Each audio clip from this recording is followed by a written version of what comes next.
Hi friends, welcome to Abi foods.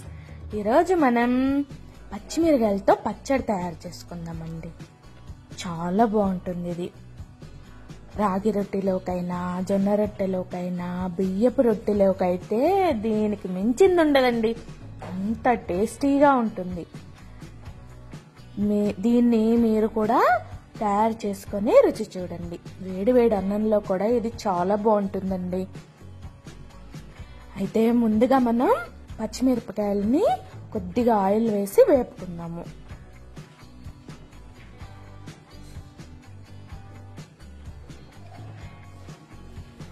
బాగా కారం ఉన్న పచ్చిమిరపకాయలు అయితే ఒక 7-8 తీసుకోండి. కారం ఎక్కువ లేదు అనుకుంటే మాత్రం ఒక 10 పచ్చిమిరపకాయలైనా తీసుకోవచ్చు. బాగా వేపుకోండి. పచ్చి వాసన కానీ పచ్చిగా కానీ ఉండకూడదు. అవి బాగా ఏగితేనే మన పచ్చిమిరపకాయల పచ్చడి చాలా టేస్టీగా వస్తుంది. ఒక వెల్లుల్లిపాయ రెబ్బల్ని వేయండి. నిమ్మకాయ సైజ్ అంతా చింతపండు వేసుకోండి.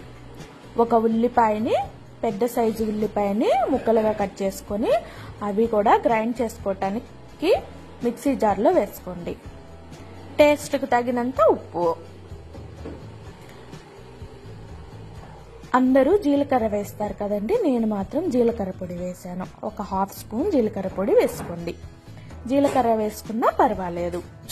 వేయించి మెత్తగా పొడి చేసుకున్న జీలకర్ర పొడి టేస్టీగా ఉంటుంది. అవన్నీ గ్రైండ్ చేసుకొని మెత్తగా గిన్నెలోకి తీసుకొని సర్వ్ చేసుకోవడమే. 2 నిమిషాల్లో పచ్చిమిరపకాయలు వేపుకుంటే చాలండి. 2 నిమిషాల్లో మనకి పచ్చడిని మనం సర్వ్ చేయొచ్చు. తాలింపు పెట్టకపోయినా చాలా బాగుంటుంది. మేమైతే ఇలానే తినేస్తాము. ఎంతో రుచికరమైన పచ్చిమిరకాయల పచ్చడి మీరు కూడా ఒకసారి తయారు చేసుకోండి. ఇంకెప్పుడు బియ్యపు రొట్టెలు చేసుకున్నా మీరు ఈ పచ్చడే చేసుకుంటారు. బియ్యపు రొట్టె లింక్ని నేను డిస్క్రిప్షన్లో పెట్టాను. మీరు కావాలంటే ఒకసారి విజిట్ చేయండి. ఈ వీడియో కనుక మీకు నచ్చితే తప్పకుండా లైక్ చేయండి. మీరు కనుక మా ఛానల్కి కొత్త అయితే సబ్స్క్రైబ్ చేసుకోండి. అలానే మీ ఫ్రెండ్స్కి, రిలేటివ్స్కి కూడా ఈ వీడియోని షేర్ చేయండి. Thank you friends.